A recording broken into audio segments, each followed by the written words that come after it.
Three, two, one. We're live. Hey guys and gals, it's me, Daryl, and right here is X. Hey guys. Welcome back to the Pulp podcast, where we talk about all the fine movies across the land. Yes, sir. And we just watched another movie the other day, and we're ready to talk about this one. It's Glass. The new M. Night Shyamalan feature. First of all, I think we should start off by saying it's going to be a very hard podcast to review spoiler-free, but at a certain point we will announce when we will be talking about spoilers. Yeah, absolutely. But begin with, let's talk about M. Night first. Yes.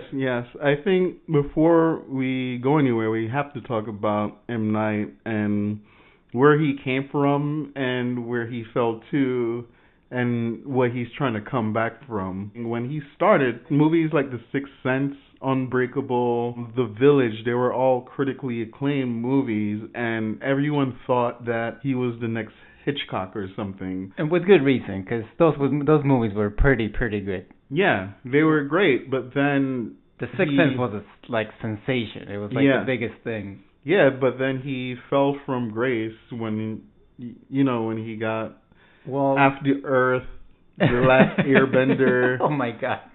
A Lady in the Water. Some of the worst movies of all time. Yeah, and I think in interviews he came out and he talked about how depressed he was around that time.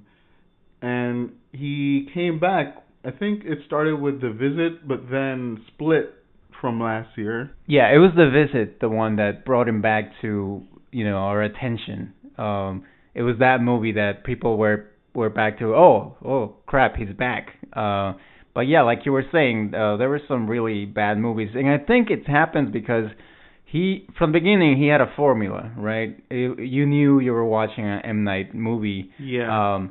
There was always a twist, and I think he just became that thing. He had to put a twist or some sort of twist in every single movie, and that just restricted his ability to write movies and direct them, because he was just focused on doing that and that alone. And I don't know, you can't keep doing the same thing over and over again. Yeah, and he suffered from it, and I think this is why, movies started blocking him, which is why now, last year's Split, it was self-financed for about, I think, $6 million, and it grossed a lot of fucking money, over worldwide. I think it was 200 something million, and then now he also self-financed Glass, which is going to influence our decision. Because I think because he only had his voice and $20 million, it's both a good thing and a bad thing. Yeah, that puts a lot of restrictions on a movie when the budget is not as high as any director will want it to be. And that definitely affected at least my impressions of the movie that we'll get to in a little bit. Yeah, I guess we could get into it right now, actually, right? Yeah, so let me ask you, what are your thoughts on the movie? Did you like it? You hated it? You are indifferent to it? All right, here's the thing. I enjoyed this movie, I really did. I guess I wasn't expecting the world of it. He toes the line between brilliance and stupid stuff. So yeah, I didn't go in thinking that it was going to be the deepest thing and everything's going to hit home, but I could tell you this, I really enjoyed the movie. I love the color palette, the green, the yellow, and the purple between the three main characters. I really loved the color palette of the movie. I guess the other thing that I liked a lot is that I thought of it as a comic book movie. So I kind of suspended some of my beliefs to try to engage myself within the world. And for me, I think that worked. It's a kind of a good comic book universe that I like. I wanted to be a part of that universe and see what's going on. Yeah, I mean, for me, I've been wanting to see this movie for a long time. Let me start over. I like this movie. I like it, but it didn't satisfy me. I came out of the movie thinking that I liked it. I did like it, but it wasn't what I was looking for. And I think there's a reason. Well, I have two reasons. We'll explain it in spoilers, I guess. Yeah, well, for me, I can tell you right now, there's two reasons why this movie did not grab everyone's. It didn't have the effect that the other two movies did. One reason is Unbreakable, and the other reason is Split. Now, let me explain. When people went to see Unbreakable, no one knew what it was. It was just a thriller. And then, boom, the twist comes out. It's a superhero movie, right? And everyone's minds are blown out. That is so true. Yeah. Then you go Split. It was like, oh yeah, M. Night made a horror movie. Let's go check out this horror movie. And then boom, twist at the end.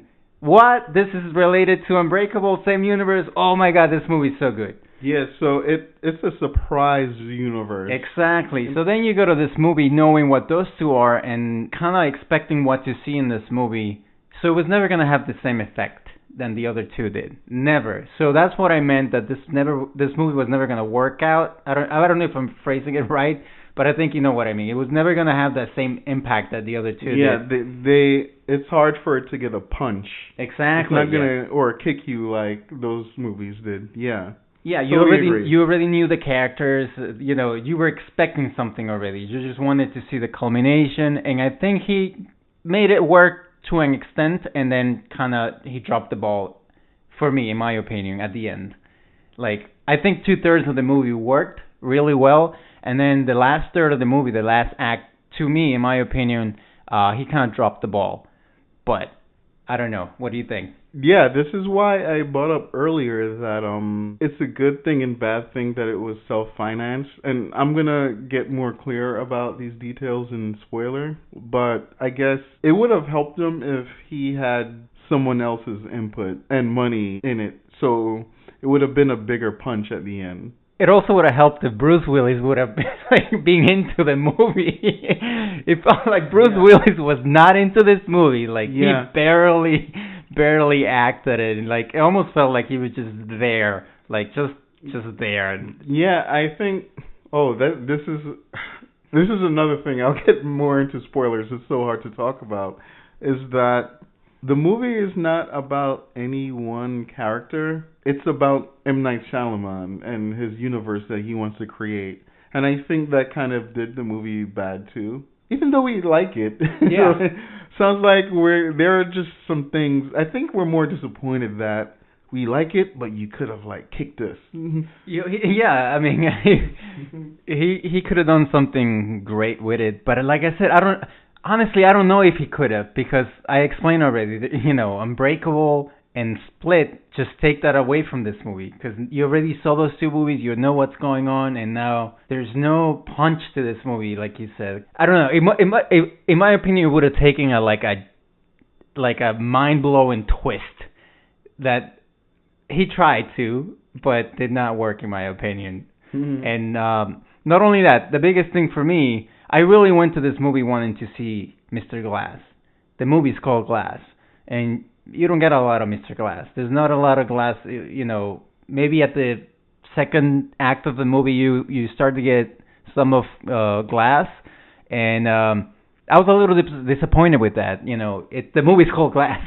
He does get a couple badass moments, which I enjoyed. Yes, but which I enjoyed a lot, but it wasn't enough. It wasn't enough Glass, in my opinion. There was a lot of James McAvoy and the Horde. There was a lot of that. Yeah, it's kind of a good thing too, because I would say that James McAvoy as the Horde is amazing. Is the star of the movie. Yeah. If there's any one star other than Shyamalan?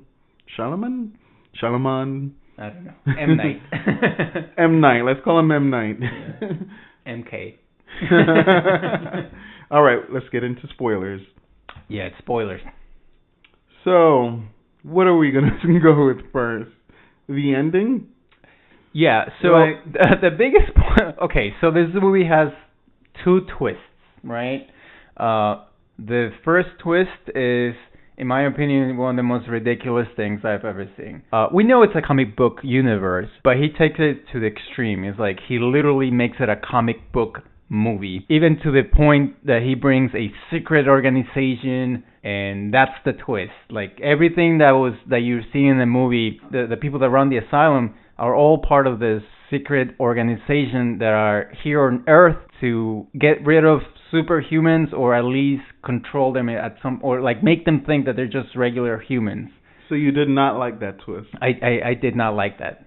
I was better. I like the other twist better, which is when we find out that James McAvoy's character turns out that his father was in the same train as Bruce Willis, meaning that when Mr. Glass had that train crashed in the first movie Unbreakable, he killed Kevin's father, and that made Kevin, take all these personalities because at that point his mother started abusing him and he developed all these 9 personalities to suppress that abuse or at least bring all that down. And so I thought that was a better twist than just this secret organization. That just felt like a superhero movie. I know that doesn't make sense because it makes sense. If I could add something to that, is that what I really liked is that shot. They added the old shot of Bruce Willis on a train and composed it with the new shot of Crumb's father. Yeah. I thought that was pretty cool, just film wise. That was cool. Not only that, but he used most of the same actors that played that acted in Unbreakable.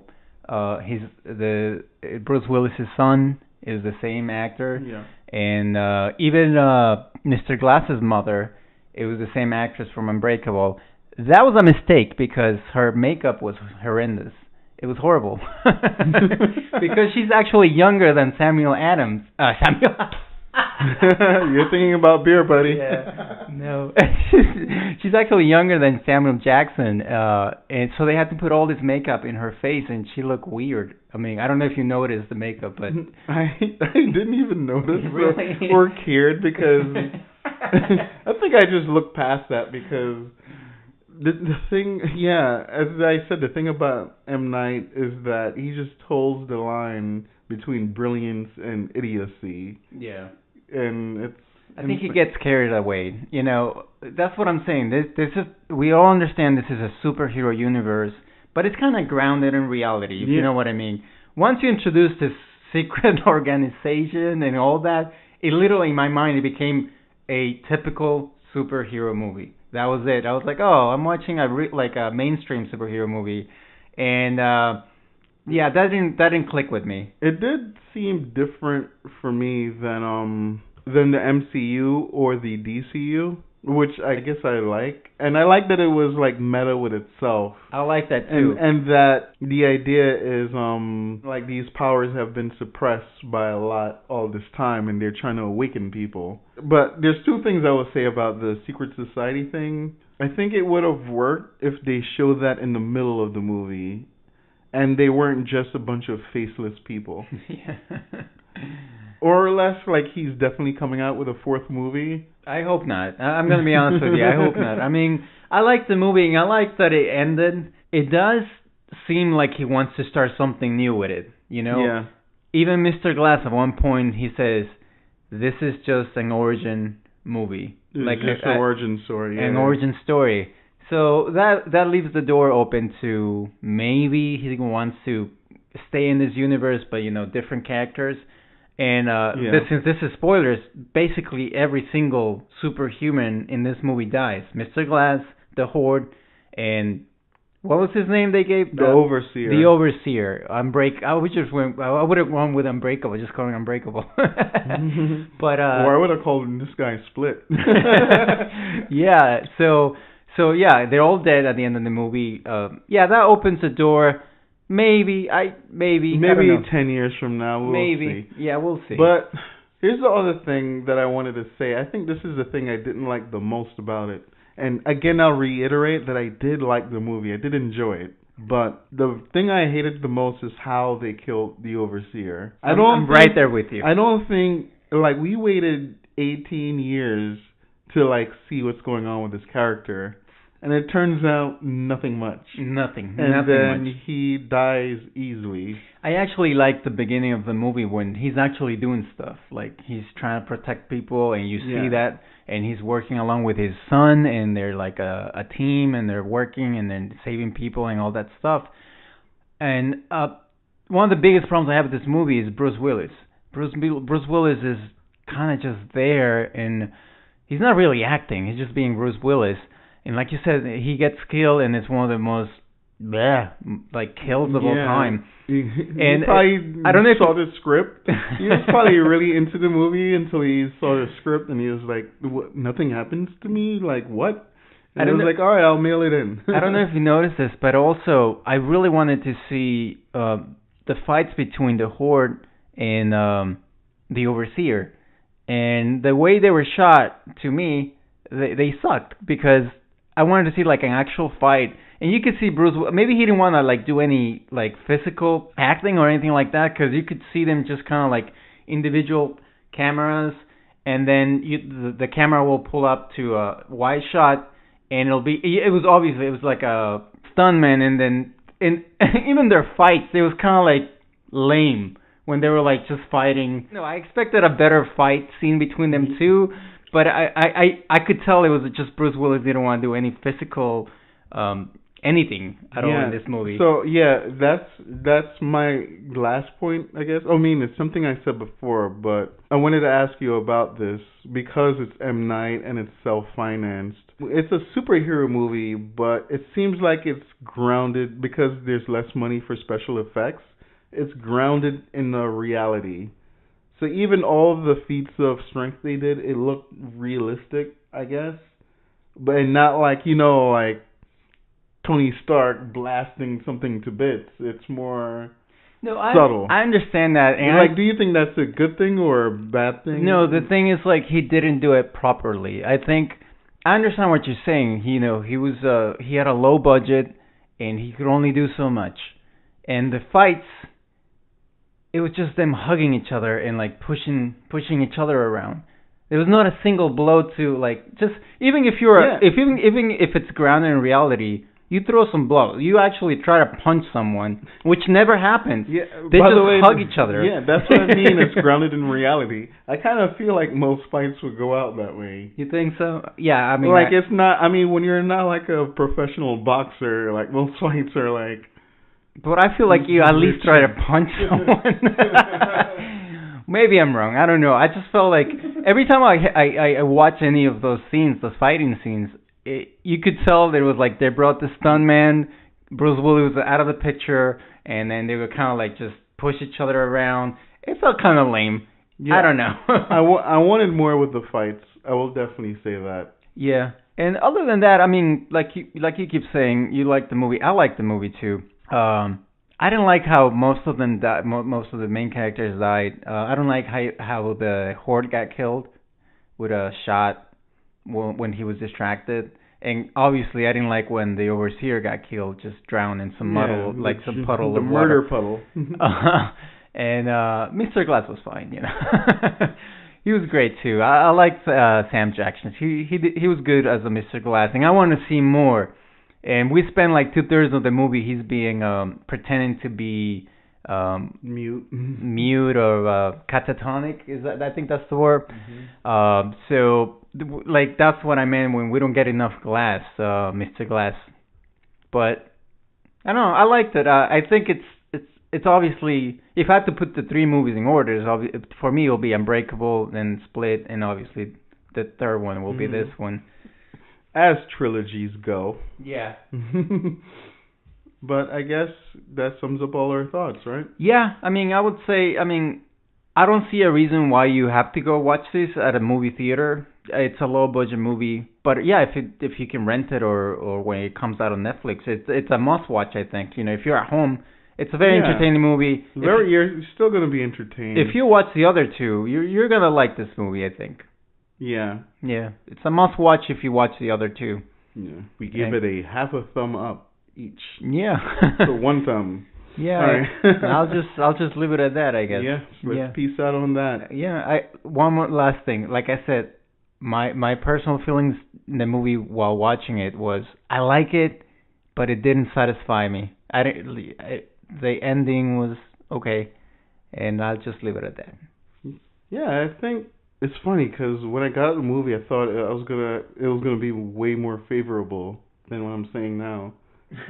So I'm now realizing, just thinking and talking about the movie, that it's okay. It's okay. Yeah. But it's okay to like an okay movie also, you know. Don't feel bad about yourself for like an okay movie.